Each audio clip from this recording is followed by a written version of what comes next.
Nancy's not here, huh? We will call the meeting to order and have roll call, please. Dyke, Here. Walker, Here. Frisbee, Here. Maycumber, Here. Wintering. Here. First item then would be the approval of the agenda. Do we have any changes or additions, Dr. Cox? We do. Item number 6 would be tabled probably until the first June meeting. Okay. I Motion. move to approve the agenda with that change. Second. It's been moved and seconded to approve the agenda with item number 6 being tabled until the first meeting in June.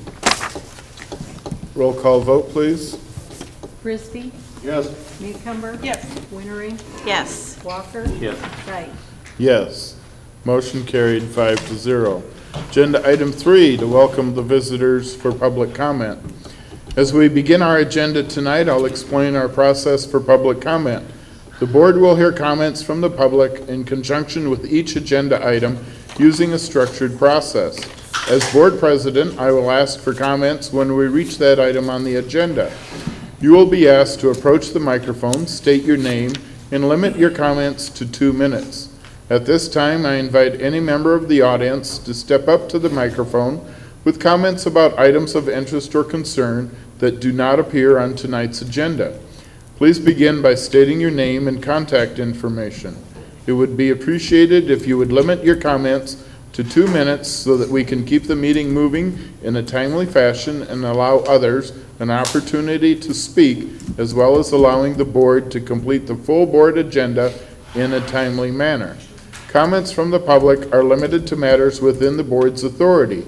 Please understand that we as a board cannot discuss items not already on the agenda. Iowa Sunshine Law prohibits us from having a discussion without the proper notice to all of the school district community that the issue would be discussed at tonight's board meeting. Also, please remember, you are making comments in a public meeting. Should you make comments that the subject of the comments considers to be inflammatory or libelous, you as an individual may be subject to legal action brought by the subject of your comments. We thank you for your support of our school district. Are there any comments from the public this evening?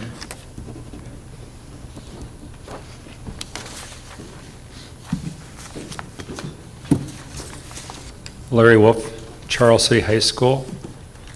Is that enough? Hey, I just want to give a couple shout outs here. I had the good fortune of Friday stopping up at Decorah and watching our kids participate as band and choirs and large group. Tremendous job. Followed up Saturday with Jazz on the River, which was kind of a nice day finally. And prior to that week, we had our orchestra and band concert. We had the drama presentation for the spring.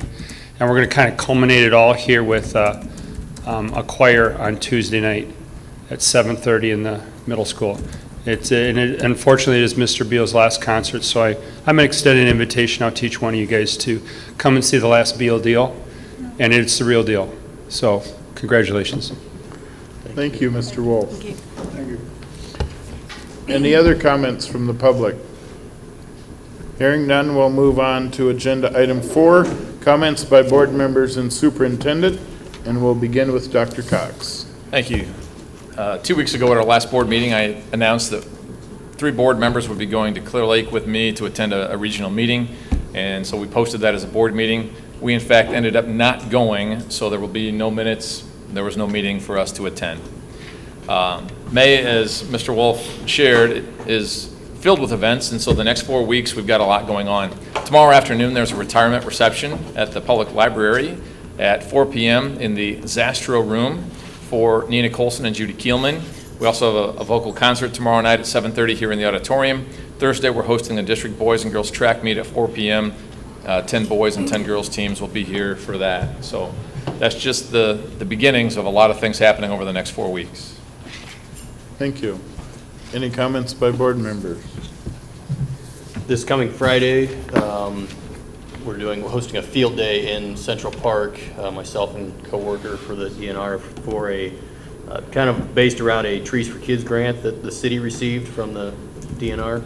And Mr. Lundberg's been kind enough to round up around 20 or so high school ag students to help with the tree planting in the afternoon. So public's invited. We'll do some workshop stuff in the morning and then plant about 50 or so trees in the afternoon. So with the help of those high school kids. So everybody that's interested is more than welcome.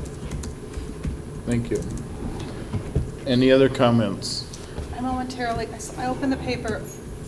You will have to help me with the name. We have a KIMT athlete, Woman Athlete of the Year award winner. Michaela Cole. Michaela.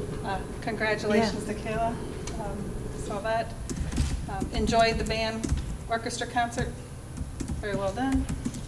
And spent about 3.5 hours with Jean Underwood from BLED up at the new middle school going through that with her. It was very interesting to go through that with her and listen to her in-depth observations of what is going on up there. Thank you. I was able to also attend the band and orchestra concert last Monday night. Very enjoyable, and attended the ice cream social up at the high school on Wednesday afternoon. No, I'm not old enough to fit into that crowd, but I went anyway as a board member. And as always, the students that performed and did some activities were excellent. And people who didn't make it to that missed out, because the small group that performed from drama and speech and the FFA team and the jazz band were all excellent. So, and I'm like Dr. Cox and everyone else, the calendar is getting full for the rest of May. Lots of activities going on with school and in preparation of graduation coming up. So if there's nothing else, we'll move on to... I got a comment. Oh, okay. Friday, I think it was, the Charles City Press put out the special edition with different lead stories, over the last, since the century, I guess, since 1900. But I see there was quite a few items in there, talked about the school system in that part. I think it's kind of interesting just to read that and see, like Wendy Johnson won an award for some artistic art thing that she designed and some other things like that. But it was kind of interesting just to see back the ads that were run in the press at that time about the school. It's kind of interesting. Thank you. Moving on to agenda item 5, School Board Recognition Month. Dr. Cox. All right. In Charles City and across our state, school board members face complex and demanding challenges every month, yet few people truly understand the broad spectrum of school board members' responsibilities. All Iowans should recognize the important contributions of these community leaders and focus attention on the crucial role these elected public officials play in the education of our children. School board members establish a vision for the educational program. They hire a superintendent to achieve that vision. They ensure that schools are accountable to student achievement, and they advocate for continuous improvement in student learning. Here in Charles City, that also has involved being advocates in Des Moines for adequate school funding. The work of a school board member involves an endless array of meetings and school functions to attend, countless reports, agendas, proposals, and other information to read and study, and a host of difficult decisions to make. School board members come from all walks of life, yet they share a common goal: excellence and equity in public education. Although they may individually disagree on certain issues, their role as a board is to consistently strive toward that goal. Board members contribute thousands of hours each year leading their districts.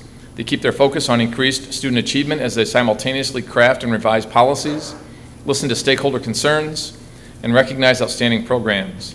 The time spent in board meetings represents just a small fraction of the hours that school board members spend leading in their districts. They also invest in their own professional growth through seminars and training sessions to keep updated on the latest trends in educational reform, as well as spending many hours at extracurricular events. Charles City school board members have the distinction of being the only school board in Iowa in which 100% of the board members earned the Better Boardsmanship Award through the Iowa Association of School Boards in 2014-15. May has been designated as School Board Recognition Month by the Iowa Association of School Boards in recognition of the dedicated service that school board members put in across our state. This year's theme is School Boards Matter, Making a Difference for Iowa Students. Please join me in thanking our school board members and recognizing their efforts throughout the year. I would add that President Scott Dite served for 12 years, from 1993 to 2005, before being reelected to the board in 2013. Lorraine is in her 5th year, having been first elected in 2011. Jim Frisbee, Robin Maycumber in their 3rd year, having been elected in 2013. Jason was appointed in July of 2014 and then won election in September of 2015. So thank you for your service, and we have certificates for each of you. So they're alphabetical. Scott? Jim? Thank you. Robin? Very nice. Did you listen to the Jason? webinar the other day? Thank you for your service. Thank you.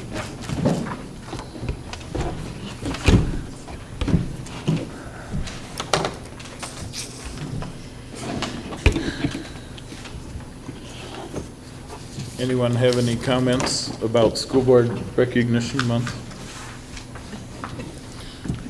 It's very nice, and we're keeping the pace again this year with all of our webinars and our service, and I think most of us are nearing the end, and Jim, Keep working at it. yeah, we'll just keep helping you, try and get some more credits wherever we can.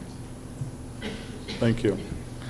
Agenda item 6, elementary literacy lab, oh, that's one we tabled. Tabled, yep. History conference presentation. Mr. Pittman. It was just one moment to set up the projector. Not a problem.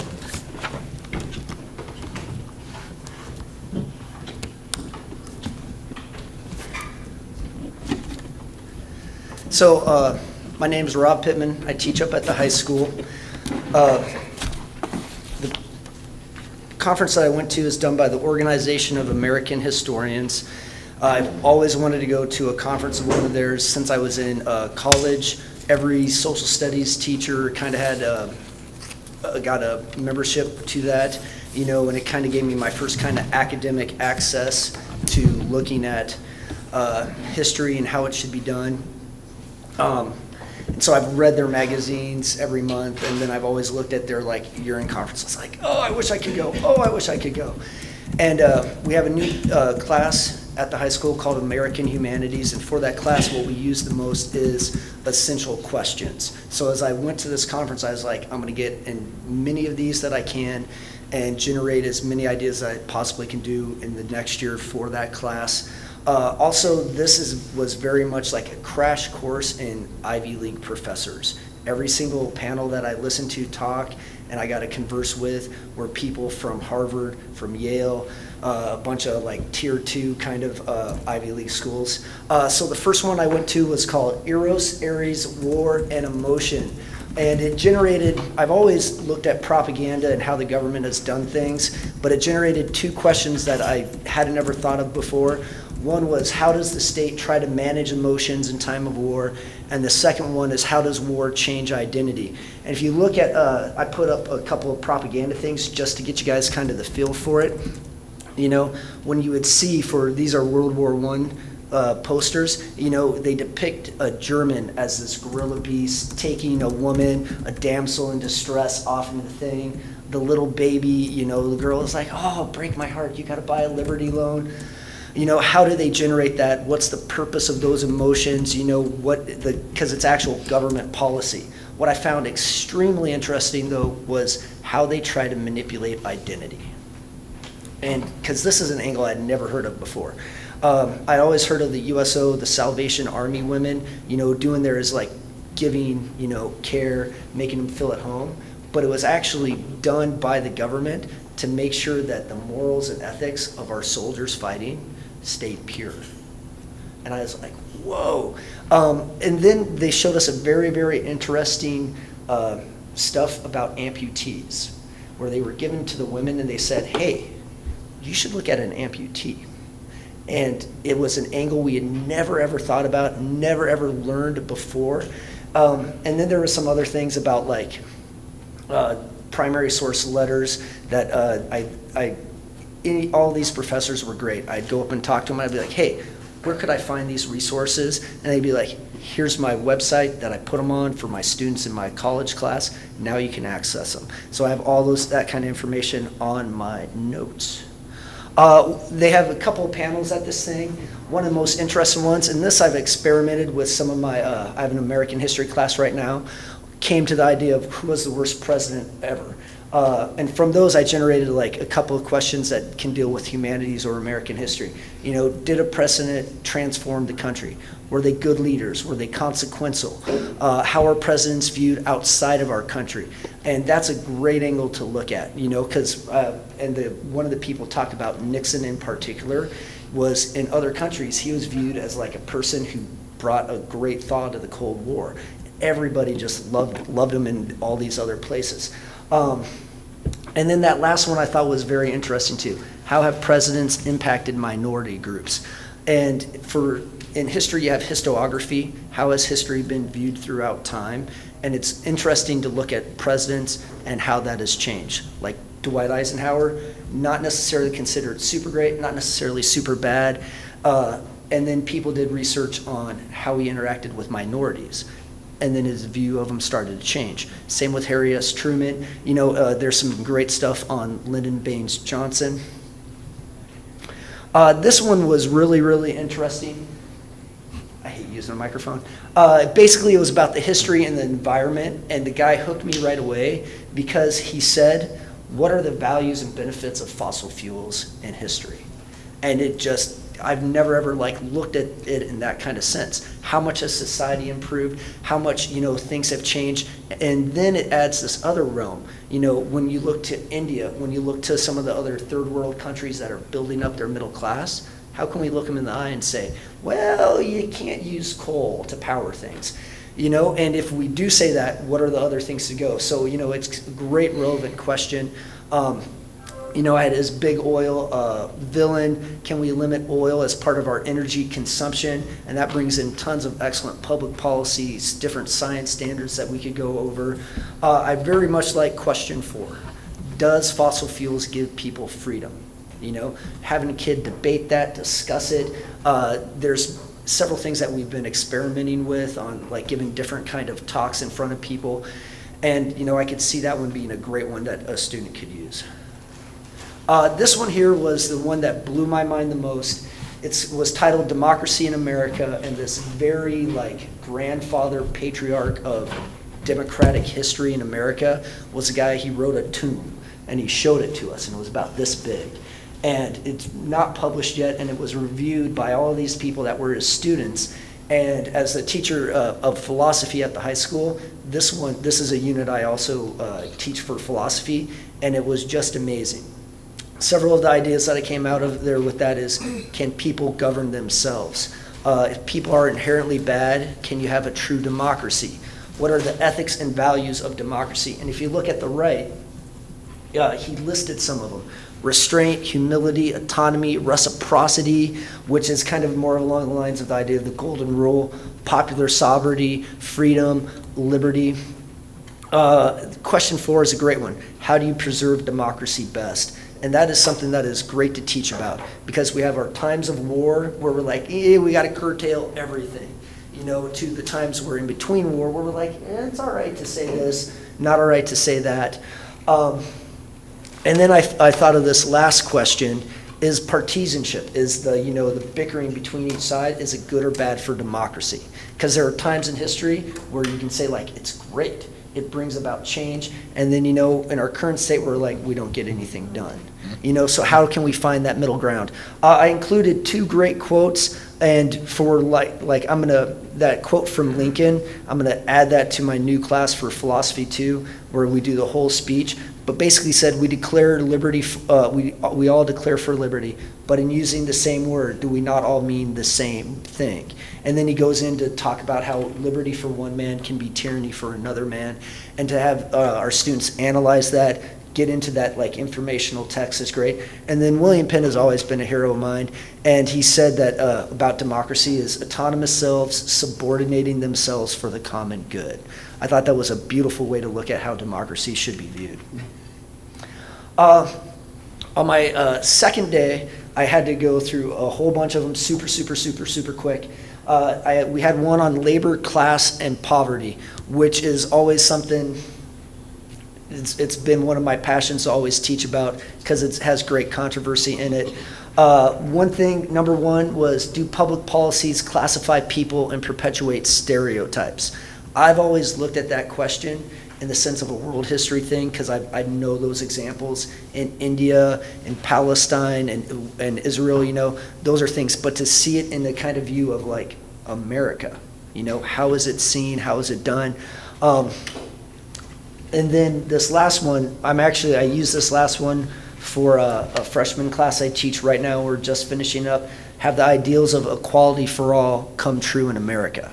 You know, what does that mean? Is there an age where equality stops and then it's, you know, your own merit, whatever you do? And we've had great discussion about that. This third question is a very interesting one, and the guy on the right, he's an economist at New York University, and he writes for the New York Times. And after he got done speaking, I talked to him and I asked him this question, and of course he gave me a big professor answer. But that last one is there a welfare subsidy for the working poor? Is welfare a subsidy for the working poor or for corporations? And when you look at like certain data when it comes down to the level at the minimum wages in comparison to inflation and how much it has expanded, and then you compare it to some other different things, it can be a great question for students to think about, analyze, look at it as a form of like, you know, should the government do stuff? Is there an ethic for the company to look at? As I was saying, this Paul Krugman guy is a Nobel laureate for economics, and he's my third favorite economist, so it's great to be able to like hear him talk. From his talk that I got, I had a couple of good questions. One is government stimulus good or bad during times of economic crisis? And during his talk, he gave several examples, things that I kind of knew, but to hear it from a horse's mouth per se, it makes it a world of difference. How does economic inequality impact society at personal and national level? For that freshman class I was telling you about, I combined that question with the question two for the labor and class and poverty. And then this last question, which also actually kind of goes back into it. What does equality mean in America? Which is a fascinating question. This one was kind of like my loose cannon one. I was like, yeah, I should go, I shouldn't go. And it was basically a professor from the University of Texas, professor from New Mexico, and then two professors from Mexico came and shared their joint research on the U.S.-Mexican border. And, you know, I've known a lot of the history of it, but they put it into a perspective of how it has influenced our nation since the creation of it. And I mean, I saw some good example is, you know, you have Pancho Villa did his raid across the border right before World War I, interactions there. And then if you bring that into the modern day, when I went to this conference earlier, the month before that, there had been a shooting by Border Patrol across the border for a kid in Mexico who was, I don't know what he was doing, but you know, to compare and contrast, you know, I mean, Mexico was our first foreign policy country that we really dealt with on a large scale. And then this last one, I think, is a great one to look at, and it goes into my next slide. What is the influence of Mexican culture on America? And this is the one that I really, really enjoyed the most. This woman, Diane Moore, she is the head of the Harvard Divinity School. She's given this presentation about how do you teach religion in school, kindergarten through 12th grade. Everybody in there is college professors, and I was like, hey, I got a question. And she's like, what do you do? And I was like, I teach high school. And from right then, she was like, I'm only gonna talk to you. And it just was great. Because in social studies, as we get trained, there is no subject on how to teach religion in school, you know? And so to get like her perspective, and there's a website, but I don't need to show it to you. You know, she created a curriculum for it after she got done. I went up and I talked to her, and then she took about 20 minutes and sat down with me, brought it up on her computer, and walked me through the parts of her curriculum. All of those things I was then able to share with Mrs. Downing, who's now gonna, for our Western Civ class and our new kind of quarter schedule that we've created, is going to teach a class on world religions. This helps me in how I teach, religion as it comes up in American history. But some of the questions that she brought up, things that she thought were great things that she's discussed with her college students. What is that true meaning of separation of church and state in America? How has religion impacted American history, culturally and politically?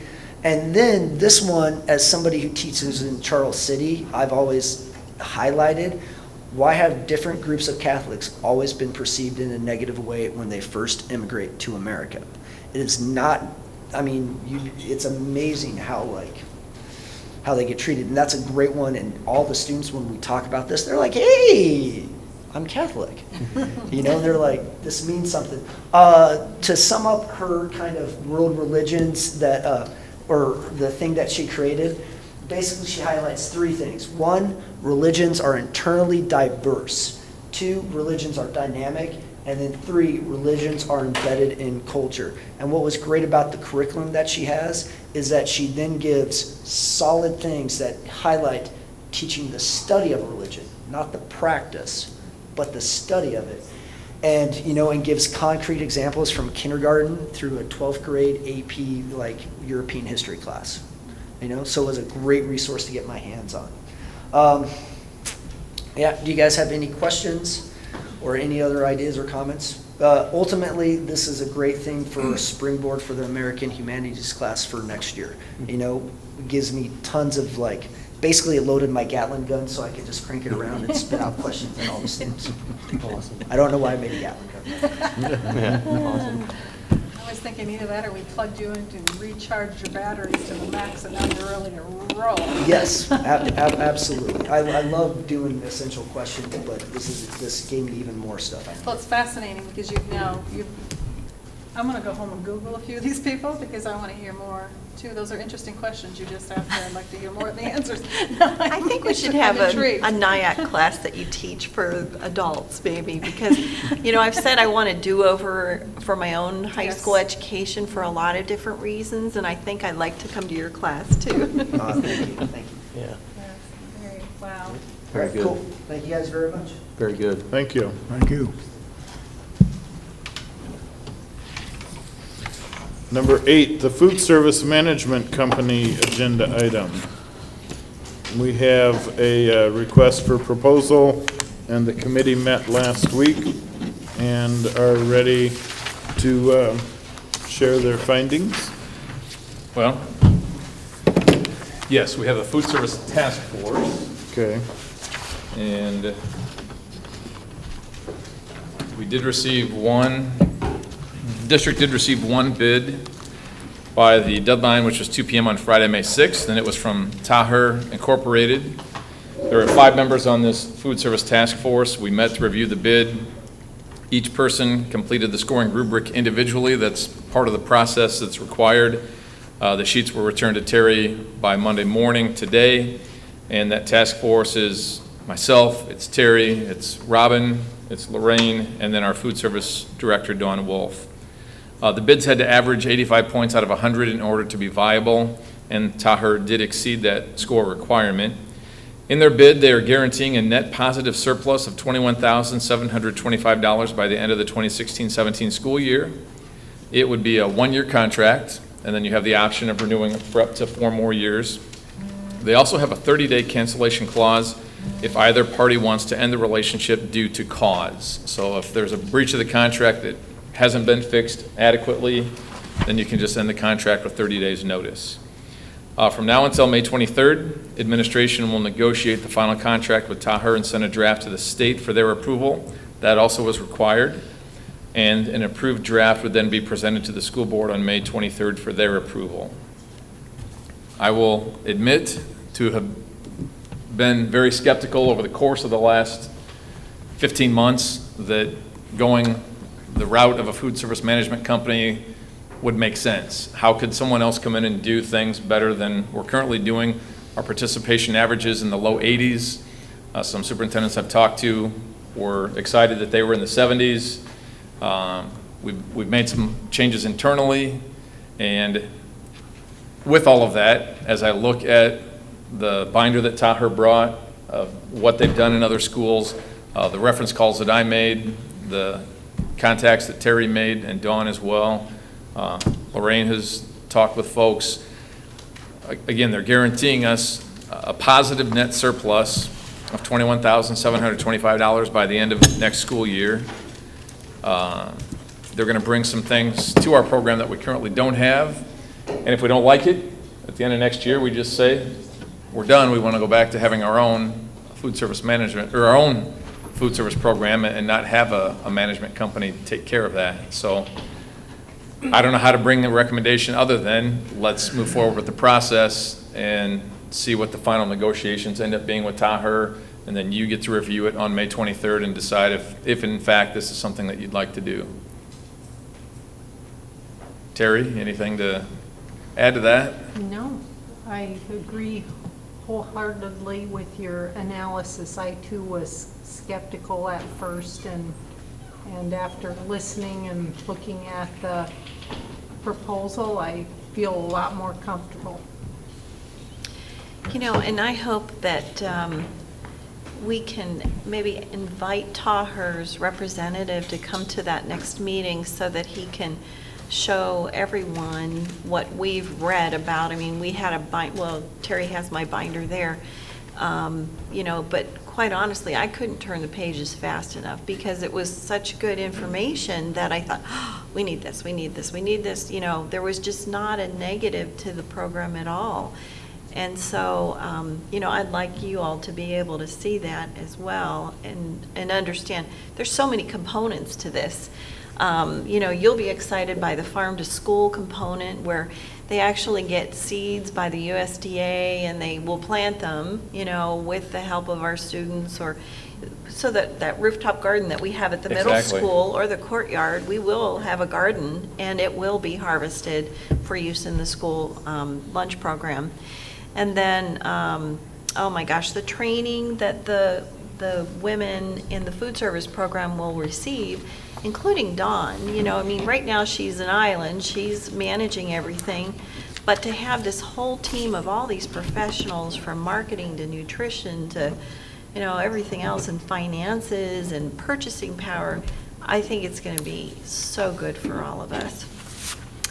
You know, What does this company do? They work with our current employees, or they bring in a whole new staff?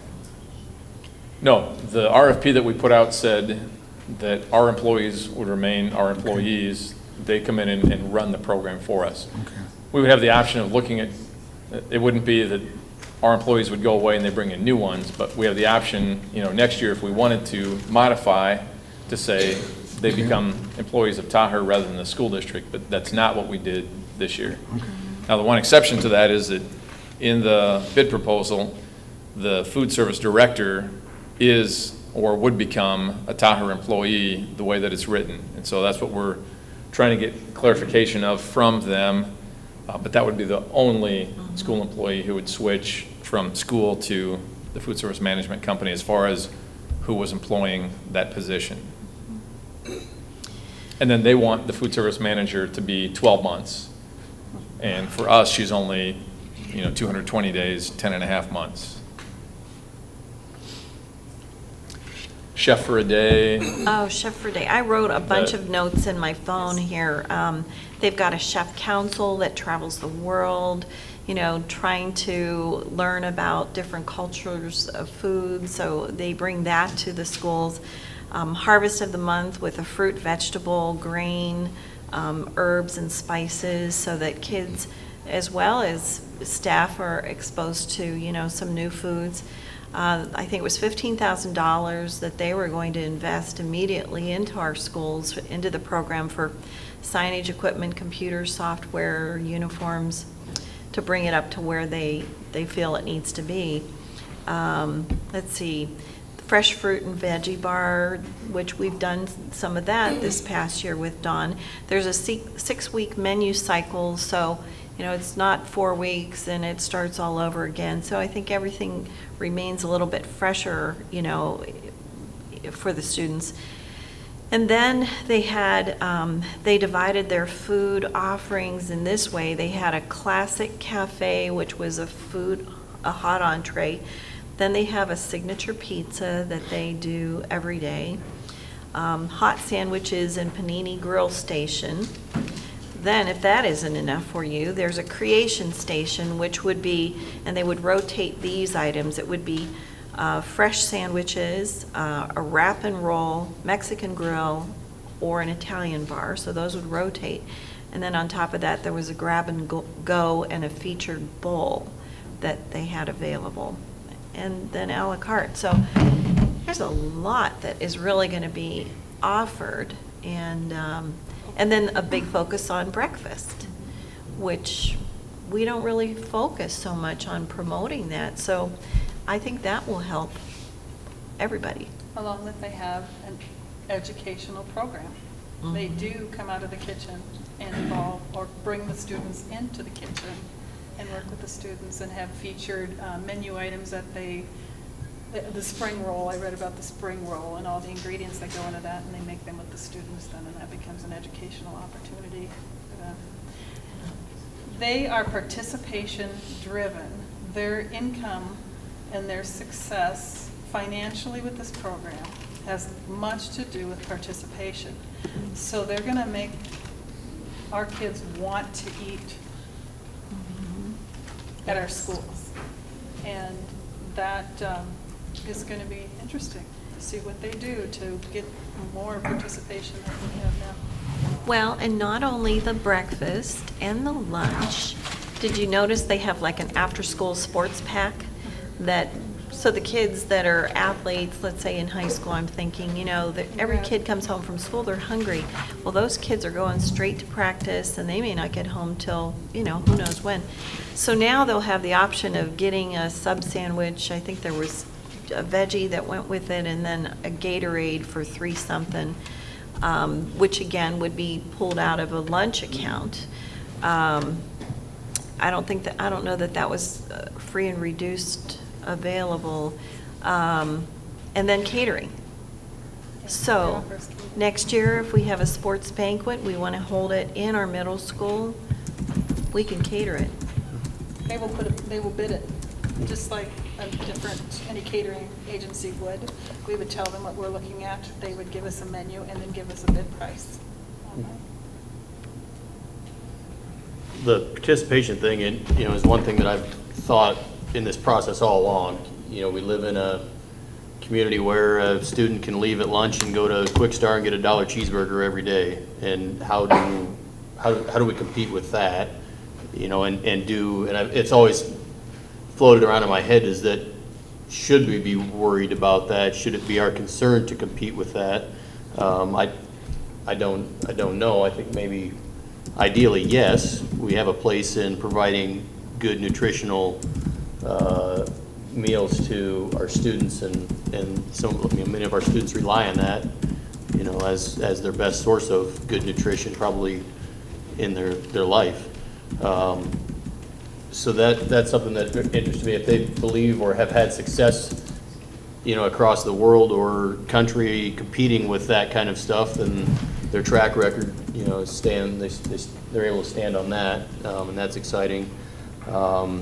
You know, I've heard constant praise from this year of improvements over past years, and I felt that we had been moving in a very positive direction. But what we've very quickly seen is that our expenses rose dramatically with that, and to a level of, you know, is it sustainable? You know, although we've made great, you know, progress in offering good things, are we on a sustainable path with that? And I've seen that we've had to reduce staff because of it, and that's, I don't deem that to be sustainable.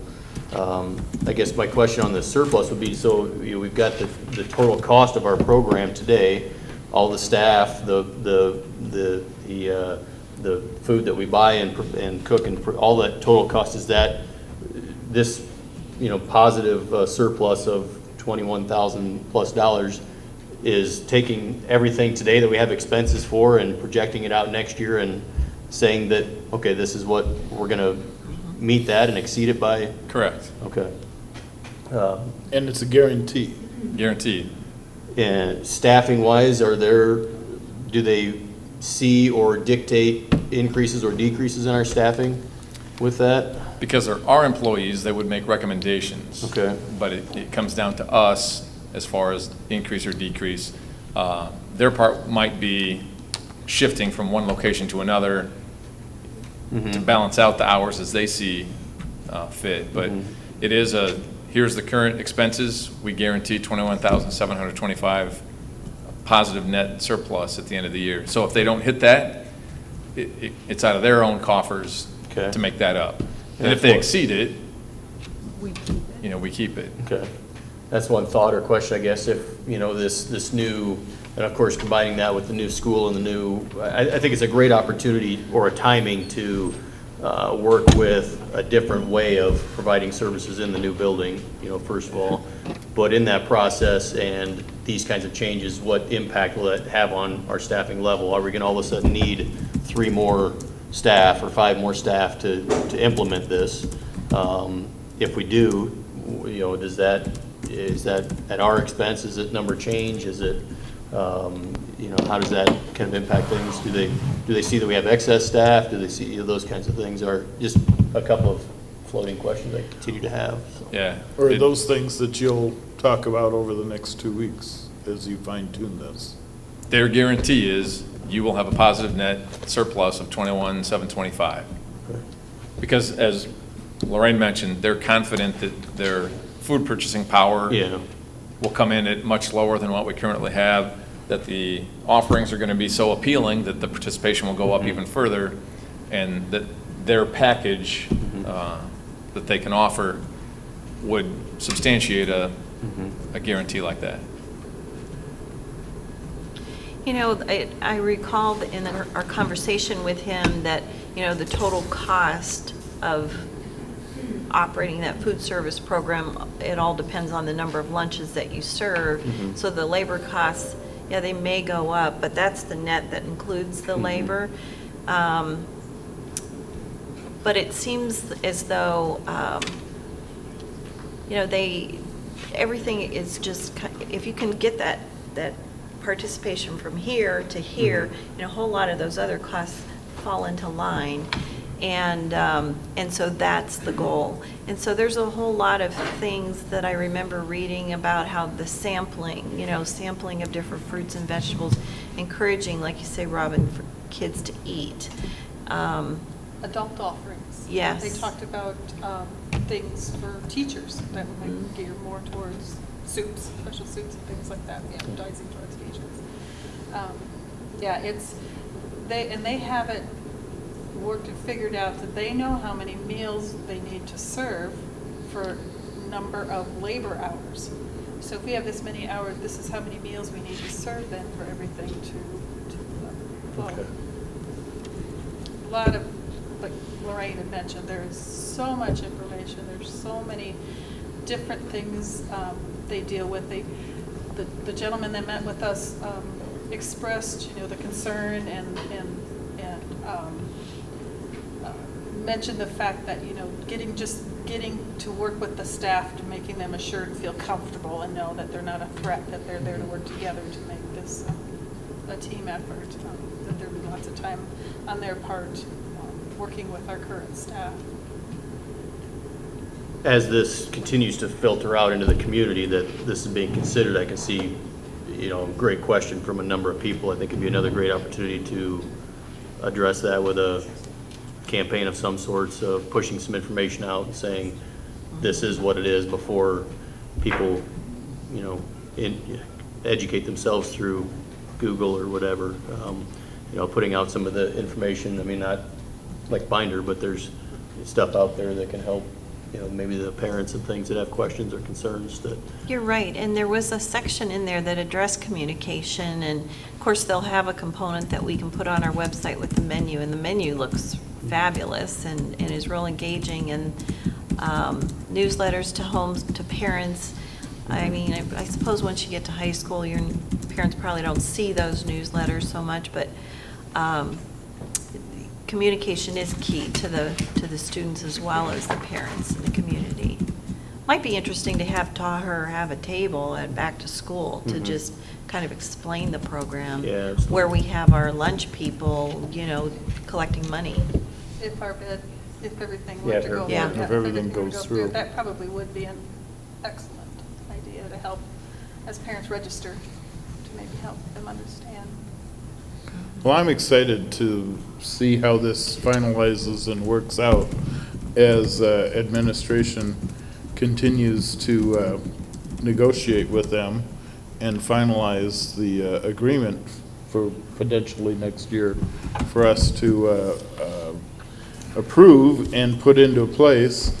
You know, at no time do I think any of us were under the impression that any of us wanted to fire all of our staff or make radical changes, you know, that we had problems.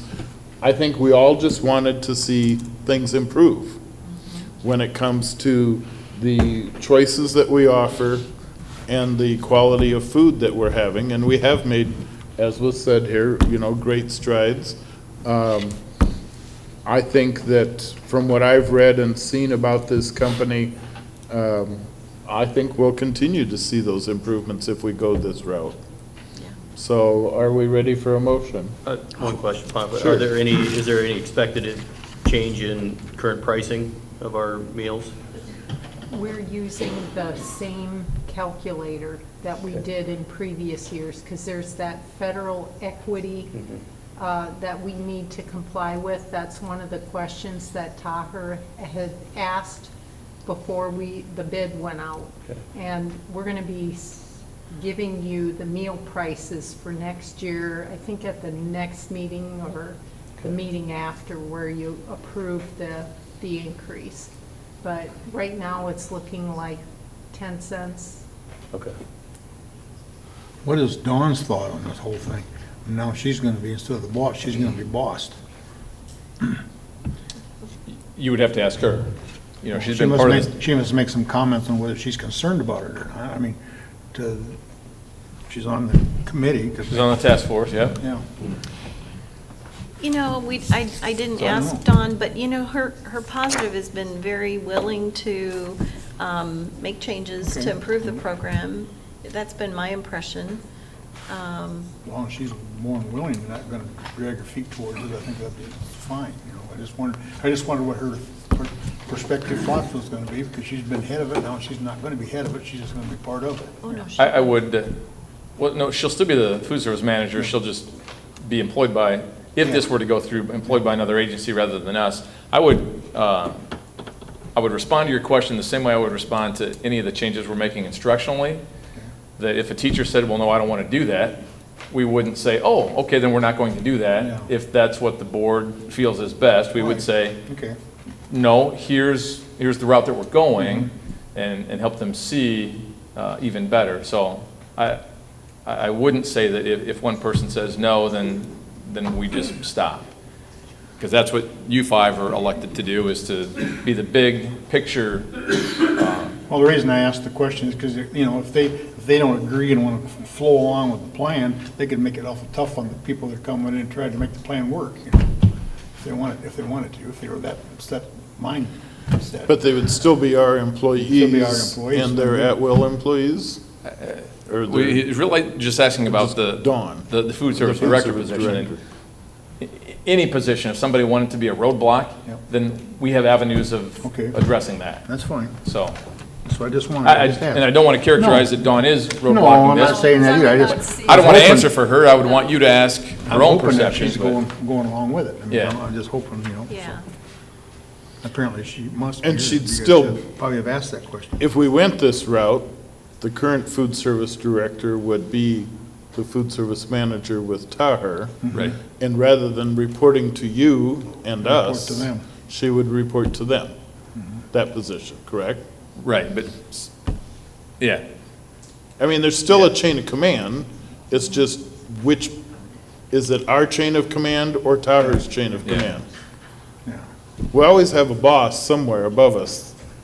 Okay, and Tahar's willing to put her on with the same benefit package and everything that we. Well, That's one of the whatever. questions that we're exploring. Okay, Whatever they've got is what they'll have yeah. to offer. But however it works out, Taher will meet with Terry and probably yourself too, with Dawn Okay. on a consistent basis to evaluate, finances and costs and employees and staffing. So, Right. you guys will have your finger on the pulse of things and know if there's a problem early on. And I just want to stay on the big picture that versus some of those types of details that I think this will be a great opportunity for the district to continue negotiating and potentially see if we can put into place. Because there's gonna be a lot of changes in the plan or the overall picture, I guess you wanna call it. Now that we're putting the two schools in the same location, it's gonna be a different plan than they've worked with before. So it's gonna Right. be a lot of just And trial and error things to get them to run smooth to begin with, and then Right. to go along with this too. So maybe it'll And help hopefully this company has some experience. experience in that area, or they have contacts better than we might Yeah. for the experience in those areas. Sounds like they do have, or they wouldn't. Well, in reading some of the biographies of some of the management team, there was somebody in there that used to work for Marriott. Now, Marriott meaning, servicing foods and meals on planes and, if they can move food on a plane, surely we can move it from the high school to the middle school. So, Yeah. That's gonna be a big challenge. yeah. Want a motion? Yes, please.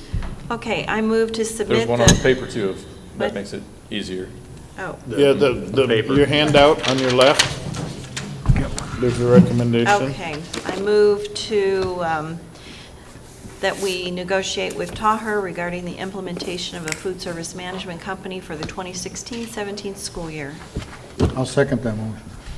It's been moved and seconded to continue negotiating with Taher Incorporated regarding implementation of a food service management company for 2016-17 school year. Any further questions from the board? Any comments or questions from the public? Hearing none, we'll have roll call vote, please. Maycumber? Yes. Winteringer? Yes. Walker? Yes. Frisbee? Yes. Dyke? Yes, motion carried 5-0. Agenda item 9, the middle school addition change order. We have 2 change orders here. As Buildings and Grounds kept apprised of these, or is this coming through administration? These are new, I believe, but. And they're both negatives. And they're both so deductions, yeah. That's good.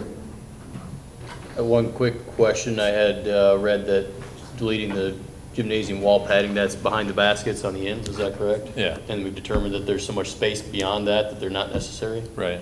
Wow, that's a substantial change from our current gym, especially with an injury here just a couple of years ago, a severe injury in that kind of distance, so I hadn't realized that. It puts it in perspective a little more, the size and quality of our gym. So.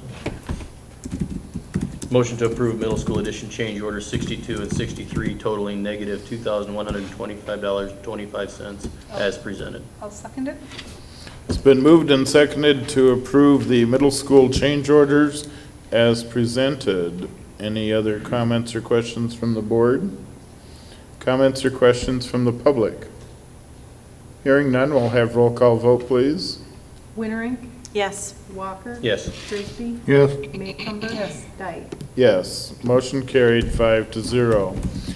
Agenda item 10, the middle school addition for furniture, fixtures, and equipment change orders. Somebody else is going to have to help talk me through this one. Slight revision in this one, down as well. So, When I talked to Jean, the company that had bid out other furniture along with these items, it come to find out when it came the time to order them. They bid them out, but they actually didn't make them. Somehow in the whole process, they had bid something out they actually didn't make. Well, to our benefit, they were able to find them and found them at a different company for a lesser amount. Motion to approve the revised middle school addition furniture, fixtures, and equipment bid tabulation totaling $742,535.87 as presented. I'll second it.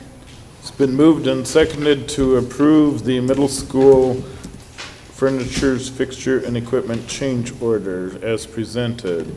Any further comments or questions by the board? Any comments or questions from the public? Hearing none, we'll have roll call vote, please. Walker? Yes. Frisbee? Yes. Maycumber? Yes. Wintering? Yes. Dyke? Yes, motion carried 5-0. Agenda item 11, the 2016-17 Community Education Association Master Contract up for approval. Total package increase of 3.41%.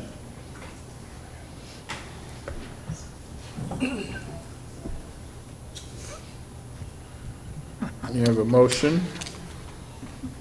Yeah, I move to approve the 2016-17 master contract agreement with the Charles City Community Education Association, package increase of 3.41% and issuing contract 5/11/16 with a return date of 6/1/16. I'll second it. It's been moved and seconded to approve agenda item 11 as presented. Any other comments or questions from the board? I would like to thank the association for settling way earlier than normal, and would like to get that on the record as my thanks to them. Any comments or questions from the public? Hearing none, we'll have roll call vote, please. Frisbee? Yes. Maycumber? Yes. Wintering? Yes. Walker? I will abstain.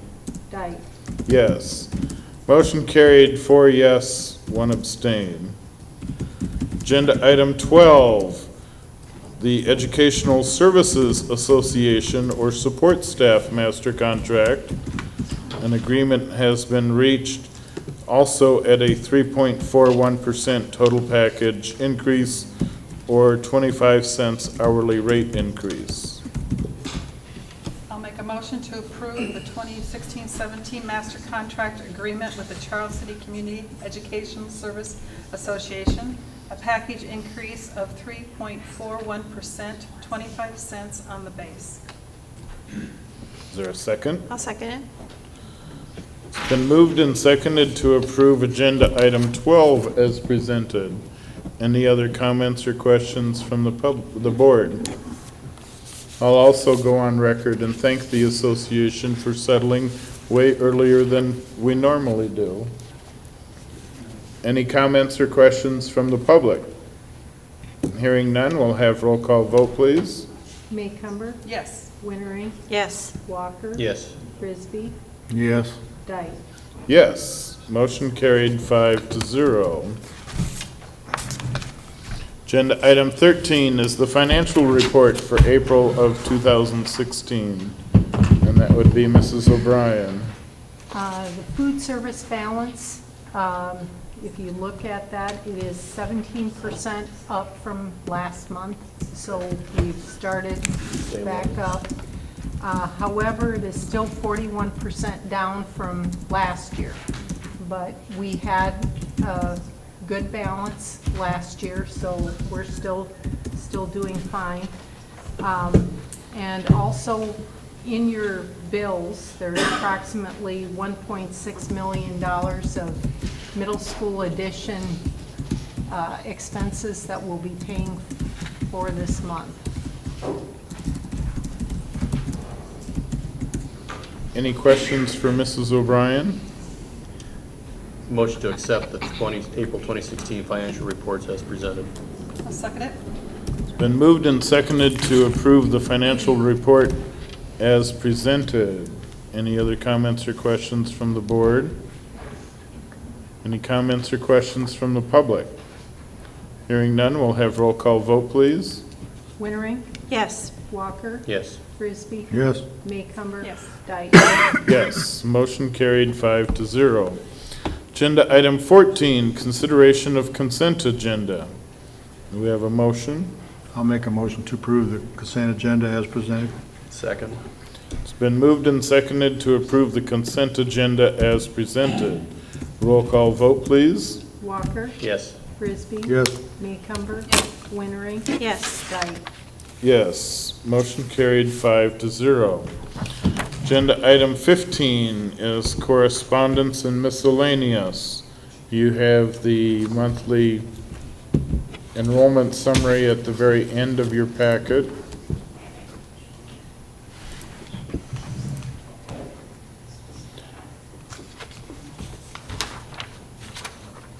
At some point, it would be interesting with the enrollment summary, and I know I've discussed this with you before, Dr. Cox. When numbers go up or go down, you know, if I can't get to the end of my paperwork here, but if our total enrollment, for say, would drop 2 students from one month to the next, based upon this report, we just see that we're down 2 students. Right.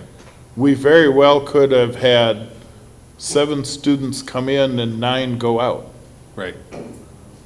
but we don't know that based upon the No. data we see.